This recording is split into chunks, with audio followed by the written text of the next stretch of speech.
Buenas tardes a todas y a todos. La Facultad de Derecho de la Universidad Nacional Autónoma de México y el Consejo de la Judicatura Federal les dan la más cordial bienvenida a esta serie de charlas denominadas Jóvenes y Justicia. Hoy contaremos con la presencia de la magistrada Gloria Avesia Solano con el tema Justicia y Salud, tus derechos. Avesia Solano estudió la licenciatura en Derecho en la Universidad de Guanajuato. Es maestra en Derecho de Amparo y doctoranda en Derecho Constitucional por la Universidad de Tepantlato.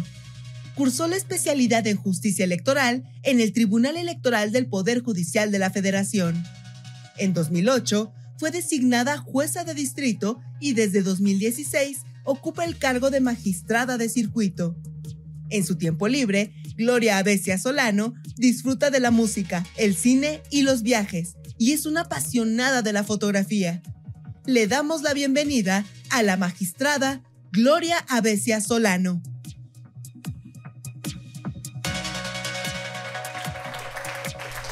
¿Cómo están? Buenas noches. Es un gusto estar por aquí con ustedes platicando del derecho a la salud y el acceso a la justiciabilidad de asuntos relacionados con el derecho a la salud. ¿Han pensado ustedes o se han cuestionado por qué tienen que llegar los asuntos de derecho a la salud a la justicia federal? ¿Alguno de ustedes tiene esa idea?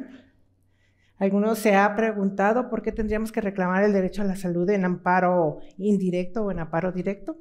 Pues es de lo que vamos a platicar hoy, y también de por qué necesitamos que en la justicia federal los jueces seamos independientes para que podamos juzgar ese tipo de asuntos. Bien, vamos a platicar un poco de algunos casos. Traigo para ustedes 3 casos en concreto que recuerdo que hemos resuelto en el Tribunal Colegiado de mi adscripción, y los voy a comentar y después vamos a ver un poco sobre cuál es el parámetro con el que los resolvimos. Soy Gloria Avesia Solano y estoy con ustedes agradecida de que me hayan recibido esta tarde. Pues bien, primer caso. Una persona que se identifica como de la comunidad LGBT, nació hombre, pero se ha venido inyectando sustancias médicamente controladas para poder tener una apariencia de mujer. Entonces, él de entrada nos dice, yo soy mujer. Perfecto. Lo vamos a tratar como la quejosa. El trato de las personas en el juicio tiene que ser conforme se identifican. Entonces, esta persona nos explica que es vulnerable, primero por pertenecer a la comunidad LGBT, segundo porque presenta un padecimiento, tercero porque se burlan y lo denostan y lo discriminan cuando asiste a las instituciones médicas o bien simplemente en su vida diaria. De hecho, es una persona que está sometida a tratamiento psiquiátrico y a tratamiento psicológico por las depresiones que le causa el trato que recibe, y adicionalmente pues el tratamiento hormonal que recibe desde el punto de vista médico. Esta persona presenta una enfermedad derivada de que ha recibido de forma tardía y además escasa asistencia médica en algunas cuestiones de contracción, de cuestiones musculares que ya lo llevaron a una lesión que ya es de huesos, es una lesión ósea. Y se está atendiendo en una institución pública, concretamente en el Instituto Mexicano del Seguro Social, y ha pedido que inclusive le extienda lo que son las incapacidades médicas para que pueda dejar de trabajar para poder atenderse, y además porque el trabajo que realiza ya no lo puede hacer con toda libertad porque precisamente presenta este padecimiento y además el dolor que le representa tener ese padecimiento. Esta persona finalmente no encuentra respuesta en el Instituto Mexicano del Seguro Social, y ¿qué es lo que hace? Va a la justicia federal a promover un juicio de amparo indirecto. La puerta de la justicia federal, en este caso la Defensoría Pública Federal, que es un órgano autónomo de los órganos jurisdiccionales, de la parte jurisdiccional del Poder Judicial de la Federación, pero que son ampliamente capacitados para poder atender las cuestiones de todo tipo de las materias, y entonces se dividen en defensores públicos federales que atienden lo que es la materia penal, y la otra rama es la de la asesoría jurídica, que se dedican a todas las demás materias, es decir, civil, administrativo, mercantil, salud, medio ambiente y todos los derechos que ustedes puedan recordar. Entonces, abre la puerta a la Defensoría Pública con una demanda de amparo directo. Se concede inicialmente la suspensión a esta persona. Cuando se le concede, el hospital le empieza a dar atención, porque la suspensión fue precisamente para que el hospital le pudiera dar atención. Primera pregunta, ¿una suspensión como medida cautelar puede tener efectos restitutorios? Sí, sí los puede tener. ¿Por qué? Porque ya la Suprema Corte de Justicia de la Nación se venía pronunciando en el sentido de que en materia de derechos humanos sí puede haber medidas cautelares con efectos restitutorios propios de la sentencia. Solamente que nos acotó recientemente, en junio del año pasado, que esos efectos pudieran ser provisionales, es decir, si le niegas el amparo, que puedas volver las cosas al estado en que se encontraban. Pero en el derecho a la salud tendremos que ser progresivos. El derecho tenemos que estarlo respetando, tenemos que se respete, y entonces se concede la suspensión, le empiezan a dar el servicio de salud, la atención médica, y el juicio continúa. El juez de distrito concluye que tiene que negarle el amparo porque pues ya le está mandando la atención. Entonces hay que negarle el amparo porque ya no existe, pues ya lo que él reclamaba, pues ya está satisfecho. Entonces la persona con el padecimiento ocurrió el recurso de revisión. En el tribunal colegiado dijimos, no, le están dando la atención médica por la suspensión. Y la suspensión en el amparo vive hasta que causa ejecutoria la sentencia. Entonces, se corre el riesgo de que cuando causa ejecutoria la sentencia, que es cuando el tribunal colegiado dicta la resolución, le dejen de brindar la atención médica. Entonces, en la sentencia, el tribunal colegiado hizo un análisis del derecho a la salud, de cuáles son las vertientes que deben respetarse, que debe de ser un derecho que, como lo establecen los derechos humanos, en una de las características es interrelacionado con otros. Adicionalmente, dentro de las obligaciones que tienen los estados es que no regresividad, progresividad. Entonces tenemos en las sentencias que verificar que efectivamente se cumpla con esa protección para que la persona pueda seguir disfrutando del derecho a la salud. Finalmente, el tribunal colegiado revoca la sentencia del juez, concede el amparo para que se atienda a la persona desde el punto de vista de que se le den consultas, y además para que, de necesitarlo, porque no podemos influir en la prescripción médica, de necesitarlo se le dé la atención en cirugía, en tema de cirugía, si el médico así lo prescribía. Concluye. Entonces, la sentencia primero tiene que atender a cómo se identifica a la persona. Estamos hablando de la persona de la comunidad LGBT. Entonces, eso ya nos marca una categoría sospechosa, según nos dice las 100 reglas de Brasilia, o todas estas categorías que se repiten en el artículo 1 como prohibitivas, en el artículo 1 de la Constitución Política de los Estados Unidos Mexicanos. ¿Y qué herramientas tenemos para poder entrar a juzgar y que nos puedan decir cuáles serían los parámetros? Bueno, partimos de protocolos, 2 protocolos en concreto: el protocolo para juzgar con perspectiva de género, y el otro es el protocolo para juzgar a casos en los que participan personas con preferencias sexuales y personas de la comunidad LGBT. 2 protocolos expedidos por la Suprema Corte de Justicia de la Nación, y que además, si bien la Suprema Corte dijo que no son de observancia obligatoria, sí son herramientas para todos los juzgadores, para que tengamos parámetros de cuáles son los puntos en los que tenemos que poner atención, cuál analizamos primero, cuál sería el método para poderlo asentar en una sentencia. En la sentencia, a la persona la denominamos la quejosa, sexo femenino. ¿Por qué? Porque nos pidió que así lo hiciéramos, porque nos dijo que se identifica como mujer, y resolvimos en la forma que les dije. Segundo caso. El segundo caso es, vámonos a la responsabilidad patrimonial del Estado. Una mujer ingresa a un hospital, también el Seguro Social, en donde va a dar a luz a un bebé. Pero resulta ser de que le dicen a usted, espérese, todavía le falta, todavía no tenemos la dilatación adecuada. Y entonces está ella esperando a que la atienda con unos dolores tremendos. Le ponen, ya ven ustedes que ponen una información al pie de la cama, ¿no? Pues feto macrosómico, probable parto natural, cuarto parto, y la información sobre la presión arterial y los signos vitales. Perfecto. Se le revisaba y no, todavía no tiene la dilatación. A las 4 de la tarde, cambio de guardia, entra otra ginecóloga, la primera también era mujer ginecóloga, y entonces la nueva revisa y dice, no, pues todavía no tenemos dilatación, aquí dice que parto natural probable, pues entonces nos esperamos. La señora estuvo por espacio de más de 10 horas esperando el parto. A la hora que deciden llevarla a quirófano, no pudo ser un parto natural porque por más que se intentó que fuese natural y quisieron extraer al bebé y adicionalmente utilizaron forceps para traer al bebé al mundo, resulta ser que no se pudo.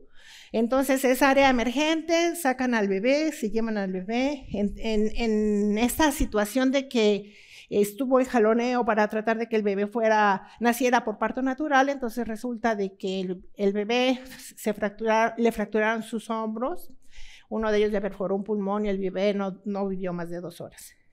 La señora no salió de quirófano, porque también por estar jalando al bebé con el ánimo de que naciera en un parto natural, pues desgarraron la matriz, la señora tenía una hemorragia espantosa, entonces decidieron extraer matriz inmediatamente por la hemorragia tan fuerte que tenía. La señora despierta y ya había sido pues castrada porque no iba a poder tener más bebés, entonces ella no pudo decidir que le quitaran la matriz, ni siquiera le preguntaron, estaba sedada, y adicionalmente se encontró con la noticia de que ella no tenía bebé porque el bebé murió a causa de estos hechos que les acabo de narrar. La señora, que es uno de los pocos casos que denuncian, porque generalmente las mujeres que pasan por ese episodio dicen, no, ¿para qué denuncio? No me va a regresar a mi bebé. Y va a ser un camino largo y caro y tortuoso, y no, ¿para qué denuncio? Y entonces siguen su vida, claro, con ese gran pesar y que pocas veces puede superarse. Entonces esa señora denunció en una queja ante el Instituto Mexicano del Seguro Social una responsabilidad patrimonial del Estado. Resulta ser que el Instituto Mexicano del Seguro Social abre también un procedimiento de responsabilidad administrativa contra las 2 ginecólogas, y a las 2 las sanciona y a las 2 pide que se les quite el ejercicio de la medicina. Entonces las 2 van al juicio contencioso administrativo, sí, camino largo dijimos, ¿no? Juicio contencioso administrativo en donde se juzga si ellas incurrieron en alguna responsabilidad. Dice el tribunal, sí incurrieron. Tribunal también tengo que decir, integrado por 3 hombres. Sí incurrieron porque pues aquí nos explican que debieron haber atendido el parto, porque era parto macrosómico, debieron atenderlo de conformidad con una norma oficial mexicana que dice que cuando tienes un parto macrosómico, es decir, de más de 5 kilos, el parto no puede ser natural, tiene que ser con cesárea. Además, la señora ya reportaba otros 3 partos anteriores que fueron por cesárea. Entonces, si una persona ya tiene una cesárea, las siguientes son cesáreas, y aquí llevaba 3. Entonces, se confirma la resolución como legal y las personas vienen al juicio de amparo, ahora vienen al directo. ¿Por qué al directo? Pues porque estamos hablando de una resolución que puso fin a un juicio. Entonces, lo que procedía el juicio de amparo directo en términos de las reglas de procedencia del artículo 170 de la ley de amparo. Viene el amparo directo y entonces teníamos que resolver si lo que nos alegaban era fundado o infundado en función de lo que las doctoras alegaban en su defensa. La segunda doctora decía, pues, ¿y yo por qué? Si yo ya ahí vi que estaba clasificada la señora como posible parto natural. Y la primera ginecóloga decía, ¿y yo por qué? Si yo no la atendí, la atendió la segunda. Resolvimos que las 2 tenían participación, porque no observaron las reglas de la norma oficial mexicana. Pero además, esto se denomina violencia obstétrica. Entonces, ¿cómo juzgamos? Con perspectiva de género. Y a partir de la perspectiva de género empezamos a ver si había una relación asimétrica de poder entre el hospital y la persona que resintió toda esta violencia, y claro que la concluimos que sí, porque además estaba dopada, o sea, no tenía ni siquiera conciencia para tomar decisiones. Entonces perdió a su bebé, es decir, murió su bebé. Adicionalmente, ella pierde la matriz, entonces nunca más podrá tener hijos. al menos ella, hijos provenientes de su vientre, ¿no? Entonces, concluimos que tenía que negárseles el amparo, porque las personas no tenían razón en cuanto a lo que estaban argumentando, porque no importaba si una había atendido primero y otra después, sino que ninguna de las dos siguió la norma oficial mexicana, y las dos, incluso siendo mujeres, incurrieron en violencia obstétrica. Y vamos a ver un tercer asunto, cáncer. Cáncer, que todos ustedes escuchan hoy en día que tenemos un grave problema de salud en función del cáncer, y no conozco las cifras de cómo se presenten a los pacientes, pero sí les puedo decir que las personas que padecen cáncer es un sufrimiento terrible, además de la enfermedad, el que sean atendidas por las instituciones oficiales en función del cáncer que padezcan. Para empezar, las citas para que revisen a las mujeres con cáncer son prolongadísimas. Y la quejosa que llegó al juicio de amparo indirecto llegó con una cuestión relativa a un cáncer de seno, un cáncer de seno que ya llevaba una graduación 4, y entonces ya tenía una prescripción médica que decía que necesitaba quimioterapias. Sí, nada más que tenía más de 6 meses que no la atendían. Entonces ella buscaba atención médica y que se le suministraran los medicamentos que habían sido recetados, en concreto lo relativo a la quimioterapia. ¿Alguien de ustedes sabe cuánto cuesta un medicamento relacionado con quimioterapia? Son sumamente caros. Los quejosos nos platican que el costo empieza en los 20,000 pesos. Y de ahí para arriba, dependiendo de cuánto tenga cuánta sustancia se requiere para el tratamiento. Entonces, nos explica todo esto la quejosa. En el juicio de amparo indirecto sí se le concedió el amparo, pero ¿qué pasa a veces en el juicio de amparo indirecto? Que los jueces a veces no tienen una extensión o una precisión correcta a los efectos de la protección constitucional. Y entonces, ¿qué sucedió ahí? Llegó el asunto a la revisión, pero iba en la revisión por la autoridad, es decir, por el Instituto Mexicano del Seguro Social. Y entonces la pregunta, el argumento más fuerte que nos planteó fue: yo no puedo ser autoridad para efectos del juicio de amparo porque soy una institución pública que tengo asegurados. Entonces la relación entre un asegurado y el Instituto Mexicano del Seguro Social es una relación de coordinación, y no es una relación de subordinación, entonces no puedo ser considerada autoridad para efectos del amparo. Respuesta: a partir de una ejecutoria y de una jurisprudencia de la Suprema Corte de Justicia de la Nación que explica el derecho a la salud debe proporcionarlo el Estado. El obligado es el Estado. Entonces, el Estado, para proporcionar ese servicio, no está en una relación de supra a subordinación. El Estado está en una relación de autoridad para efectos del servicio que le presta a sus asegurados. Entonces, confusión en ello, le contestamos esa primera parte y luego nos vamos al contexto de si se incurrió o no se incurrió en una violación de derechos humanos para poder decidir si se conservaba el amparo concedido por el juez o no. Y entonces el análisis fue el siguiente: el derecho humano a la salud exige no solo la progresividad de la que ya comentamos, sino adicionalmente que se debe de procurar la mejor condición de la persona que está teniendo el padecimiento hasta el último respiro. Es decir, no tiene ninguna condición de que si ya está en tal etapa o no está en tal etapa, le puedes dar o no le puedes dar medicamento o atención o consultas o quirófano. No hay ninguna condición. El derecho a la salud no puede estar condicionado. ¿Y cuánto le va a costar al Estado? No importa lo que le cueste al Estado, porque el Estado debe tener la suficiencia para poder atender a las personas en todos los padecimientos que presenten. Oye, pero es que no todos los estados tienen holgura en sus presupuestos. Bueno, el Estado tiene que demostrar que hizo todo lo posible por canalizar los recursos financieros para poder atender a las personas que tiene como asegurados. Entonces, pero esa señora ya se va a morir, nos dijo el Seguro Social. Entonces, bueno, ciertamente todos nos vamos a morir y no por eso nos tendría que dejar de dar atención médica.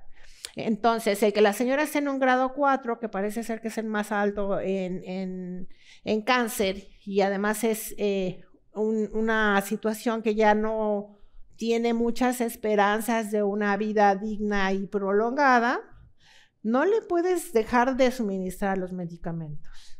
Eso fue lo que le explicamos al Seguro Social. Le tienes que seguir proporcionando los medicamentos, tienes que seguir procurando que tenga la mejor calidad de vida que pueda ser posible a partir de los medicamentos y de los tratamientos, y además, si es necesaria, la cirugía. ¿Por qué? Porque igual que todos los derechos humanos, hay que preservar la dignidad humana. Quedo a sus órdenes en el primer tribunal colegiado en materia administrativa del tercer circuito. Tengo alguna experiencia en tema académico, más en mi institución, en formación de secretarios, actuarios y tutorías para las personas que están pretendiendo ser secretarios. Y bueno, pues pueden buscar nuestras resoluciones en el CICE sobre los temas que ustedes consideren pertinentes. Ha sido un gusto estar con ustedes. Gracias.